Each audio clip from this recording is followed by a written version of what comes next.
আসসালামু আলাইকুম। আজকে আমি খুবই মজা করে একটা মুরগির মাংস ভাজি করব, যেটা দেখলে আপনার এক্ষুনি ইচ্ছা করবে রান্না করে খাই। আর এটার মাংসটা রান্না করার জন্য ফার্স্টে আমি মাংসটাকে মেরিনেট করে রাখবো। মেরিনেট করার জন্য আমি 1 চা চামচ রসুন বাটা, 1 চা চামচ আদা বাটা, স্বাদ মতো লবণ, ধনিয়ার গুঁড়া, হলুদের গুঁড়া, জিরার গুঁড়া আর সামান্য একটু মরিচের গুঁড়া দিয়ে মাংসটাকে আমি মাখিয়ে রাখবো। এর মধ্যে অন্য কোনো মশলা আর দেওয়ার দরকার হবে না। মাংসটাকে আমি মাখিয়ে এক সাইডে রেখে দিব কিছুক্ষণের জন্য।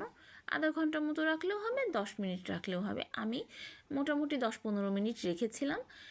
আমি এখন একটু ব্লেন্ড করে নিব কিছু পেঁয়াজ আর বেশি করে শুকনো মরিচ, যেহেতু এটা একটা ঝাল ঝাল মশলা মশলা মাখানো ভাজা ভাজা মাংস হবে, এই জন্য আমি বেশি বেশি করে শুকনো মরিচ দিয়েছি।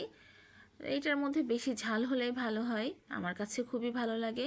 আমার যখন প্রচুর ঠান্ডা লাগে, কিচ্ছু খেতে ইচ্ছা করে না, তখন আমি এই মাংসটাকে বেশি সব খাই, ভাজি করে খাই, এতে মুখে রুচিটা ফিরে আসে। আমি মাংসটাকে সরিষার তেলের মধ্যে কিন্তু মচমচা করে ভেজে নিয়েছি, আর সেই তেলের মধ্যেই রসুনগুলোকে আমি ভেজে নিচ্ছি। এটা আস্ত কোয়া রসুন রেখেছি, এটা রান্নার পরে খেতে অনেক মজা লাগে। মুখের মধ্যে যখন আস্ত রসুনগুলো পড়ে অনেক মজা লাগে খেতে।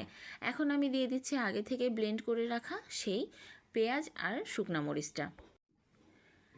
এটার মধ্যে আমি দিয়ে দিব ওই যে ব্লেন্ডার ধোয়া যে পানিটা, জাস্ট ততটুকুই পানি। আমি এইটার মধ্যে আর কোনো পানি অ্যাড করব না।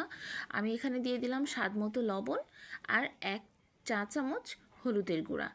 এখন এই মশলাটাকে আমি খুব সুন্দরভাবে কষিয়ে ভাজা ভাজা করে নিয়েছি। এর মধ্যে এখন আমি দিয়ে দিব আগে থেকে ভেজে রাখা সেই মুরগির মাংসটা। এখন এর মধ্যে আমি দিয়ে দিচ্ছি 2 ফালি লেবু চিপে। তারপরে দিয়ে দিব একটু জিরা, আমি আগে থেকে ভেজে সেটাকে গুঁড়া করে রেখেছিলাম, সেই জিরা ভাজার মশলাটা। এখন জাস্ট এটাকে নাড়তে হবে, নেড়ে নেড়ে একদম কালো কালো হয়ে যাবে। দেখেন এই ভাজাটা থেকে তেল ছেড়ে দিয়েছে, তখন আমি এটা নামিয়ে নিব। রেডি হয়ে গেল অসম্ভব মজার আর অনেক লোভনীয় একটা মুরগির মাংস ভাজা, যেটা আপনার ঘরে অল্প একটু মাংস দিয়েই আপনি বানিয়ে নিতে পারবেন। আর এটাকে আপনি খেতে পারবেন রুটি, পরোটা বা গরম ভাতের সাথে। আপনার মুখে রুচি ফিরে আসবে। আমার যখন ঠান্ডা লাগে তখন আমি এটা খাই। আপনারাও বাসায় ট্রাই করে দেখবেন অসম্ভব মজার এই মুরগি ভাজাটা।